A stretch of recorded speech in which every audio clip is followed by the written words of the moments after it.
All right, I'm going to call the Board of Selectmen's meeting to December 28th, 2021 to order at 5 o'clock. Mr. Pinio, do we have any need for a non-public? We do not. Okay, we have no minutes.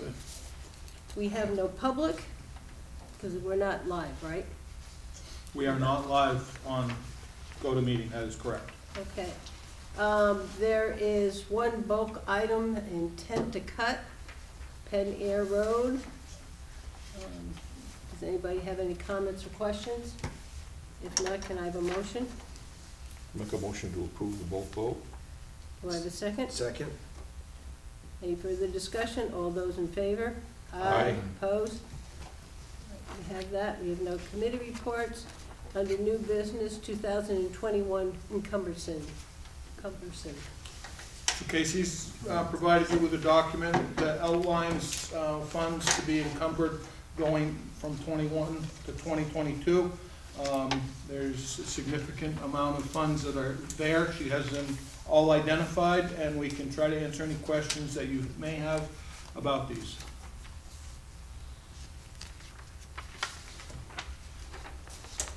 I just asked a few questions that I had, and I got answers. So does anybody else? Brad? I have a question, just kind of to get this straight in my own mind for KC here. Just look at the top two of the library renovations ones there. We have, the top one, we have one with PO attached to it for $74,473. Then below it, remaining funds for $46,000. Are we being asked to encumber both of those, or just the one with the purchase order? Both of them. Okay. That warrant article was non-lapsing until the project was done. So the remaining funds haven't been spoken for, but yet they can be used in the future. And I think the library trustees have identified some issues that need to be fixed in the fall. So we do encumber the whole remaining amount, and you do see that throughout the whole spreadsheet. Yes. That's kind of what I was asking, Yep. to know if ones were or were not included, so, thank you. Mm-hmm. Does anybody else have any questions or concerns? I asked down under 01-57790-115 feasibility study. That's it's the electric building, which I thought that might be the case. I asked about the over under municipal electric. It says solar system, $37,500, and I'm not quite sure why that's still there. I thought they had done some work on the solar, so I don't have any trouble encumbering them, but I would like to know more about where that project is. And the other one I asked about is under donations, the last one, the Libby Museum for $18,909.99. And I'm not sure what that is. I didn't know whether that was whether there were some funds left over with the Bibber Foundation, who gave us $50,000 for the initial feasibility study. In case he's going to look that one up for me. So as far as the solar system for electric, I also was going to follow up. I put an email out to the electric department, and I just wanted to make sure the money was encumbered in case they hadn't paid the project yet. And then the Libby Museum is a donation that was done in 2019, and I will do a follow-up to Linda on that one. Does anybody else have any questions? So we need to make a motion to encumber these funds as presented to us tonight. So a good motion would be to encumber the not-to-exceed amount of $6,220,377.03 for 2021 as recommended by the department heads and the finance director. Isn't that what I heard from somebody? Second. Any further discussion? All those in favor? Aye. Opposed? Okay. The ESME union contract, Jim? So I provided you a spreadsheet outlining the cost items for the 2022 ESME contract. I'll quickly go over them. Just remember, and we've broken it out this way, effective earlier this summer, the firefighters became affiliated with the ESME group, which increased the numbers by 9 people. So they originally had 33 members in the unit. Now they have 42 because of that. And the other thing to remember is this group of people works 48 hours a week rather than 35 or 40. And the retirement system contribution is 31% versus 7%, I believe it is, or 14%. So their numbers inflate this quite significantly. So if you were to look at last year's warrant article for this, it'd be $47,471 all in. This year's, with just the Group 1 employees, the existing employees, previously existing employees, we're looking at $69,266. That's broken down as $56,911 in wages, $8,002 in pension, and $4,354 in payroll taxes. Couple of items that happened in this collective bargaining agreement. We removed the loss of license stipulation. Previously, if there was a loss of license of an employee, we would have to provide them another job that does not require a driver's license. Well, these people are hired on with a CDL, knowing they need to maintain that CDL. And the other thing, beginning in February of 2022, the value of our truck drivers is going up significantly because they are enacting the required training in order to obtain a CDL. So we've reconfigured the step plan slightly, so there's 5% between all steps, and it was really a good negotiations. When you add in the Group 2 firefighters, that's $26,259 in wages, $8,663 in pension, and $381 in total for the firefighters.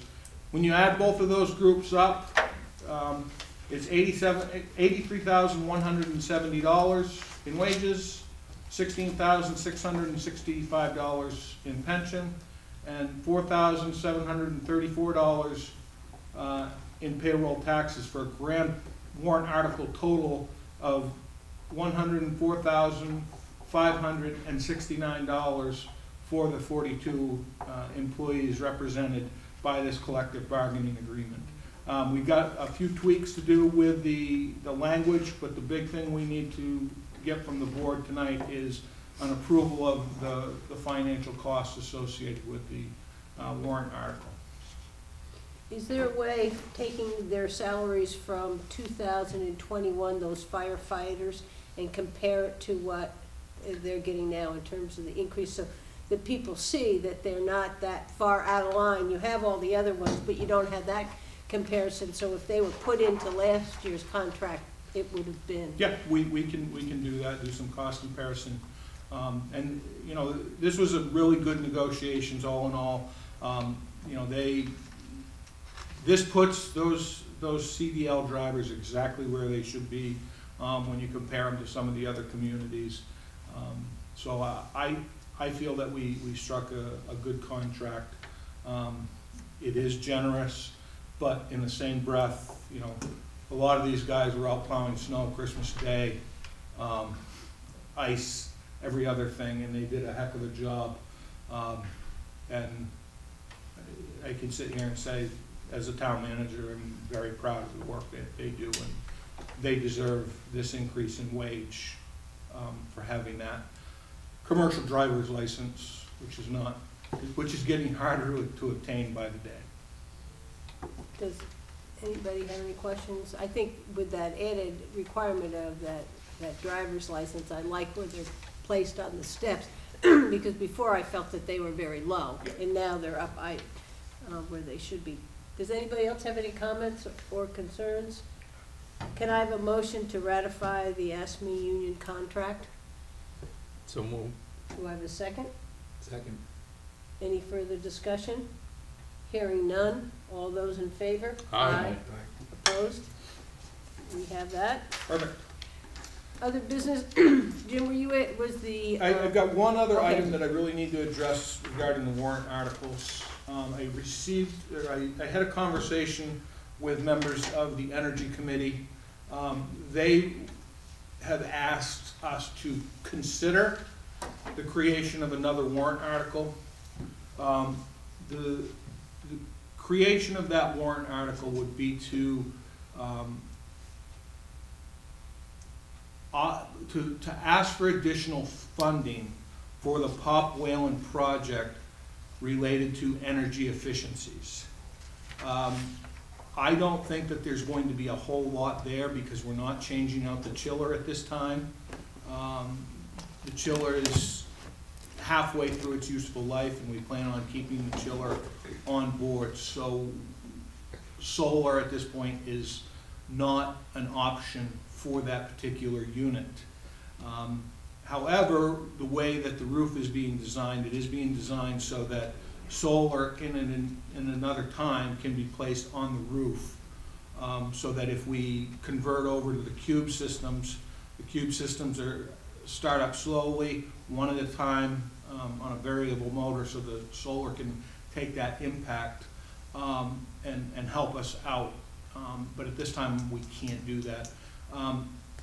So I just need the board to be aware that depending on what the pricing looks like when it comes in on January 5th, we may have the Energy Committee asking to create another warrant article. I said I didn't know what the board's appetite would be for such a thing, but I would bring it to your attention. So I am bringing it to your attention. Jim, if I'm correct, there is also, they're going to price out, so there will be, we will know there's X amount if we do this for energy efficiency, if we do that for energy efficiency, other than just the cube and the Correct. solars. So So the- we will have a cost figure to look at. Absolutely. So there will be a cost-benefit analysis done of different types of construction components, whether it's just single panels or whether it's different types of insulation. But yes, absolutely, that will be costed out as options within the project. And we'll see what that comes out to be in about a week. Yeah, it looks like the only thing that they really think that they can focus on right now is insulation. They just want something that will work long-term and be as energy efficient as possible. Yeah, and I think that's exactly it. And then, going forward, when it's time to replace that chiller, if we can get another 10, 15 years out of that chiller, at that time, when it's time to replace that thing, that's when it's time to throw the solar component into it. Would it also be worth looking at, or maybe it's already being thought of, when this new building gets installed, stuff like that, to at least do some conduit work for future, like when the chiller gets changed out, if we convert to solar so that the passageways are already in the walls, under the floors and everything, so they wouldn't have to be torn up again. Yeah, I can certainly have that conversation with Jeff. I don't think there's gonna be a whole lot of floor, because the existing floor is gonna remain in place, but the addition will have new floor on it. So we can certainly have those conversations with Jeff from CCI as we get that buttoned in. I had a little conversation with Victor Drone, and I did say, with the swamp right next door, the swamp is actually really good for geothermal. And I said, something to just think about, you could use the run piping through the swamp and use it to just heat locker rooms and the lobby area. I said, I don't know what the payback would be, but just a suggestion, and he said he would think about it. Yep, we're looking at all options, so glad you spoke with Victor about it. Do you don't need any motion? I don't, it's just an FYI. information?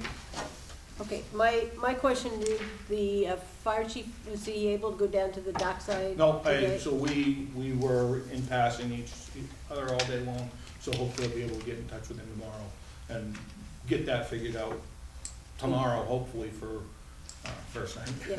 Yeah, have some concern about the construction being down at the docks and people looking at the fireworks. And Jim's gonna have the fire chief go down and tell us what he feels is safe. We may need to shut down the parking lot and have people just be in the parking lot, not on the docks. Just as an information for you, we'll go on the recommendation of the fire chief, whatever he comes up with. All right, we're not gonna do any committee reports. Town manager, you. I've got one thing that Okay. I need to bring to your attention. Most of you are already aware. Last week, we had an interesting dialogue with the state electrical inspector. He came into town, he looked at the Christmas tree, to which he received a complaint about. MED has always treated the tree downtown as a streetlight, therefore they don't need to follow National Electric Code. However, because the installation has properties which can be reached by pedestrians, it does therefore fall under the National Electric Code. I had a conversation with the state fire marshal that afternoon, and a healthy dialogue. At the end of the day, the last correspondence that we received from the chief inspector was we should turn the tree off. So if people are wondering why the tree is no longer on, it's off now.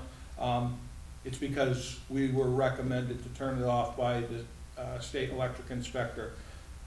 So that has been done, and in my conversation with Sean Toomey, the state fire marshal, I assured him that one way or the other, we would have a code compliant installation in 2022 for the tree.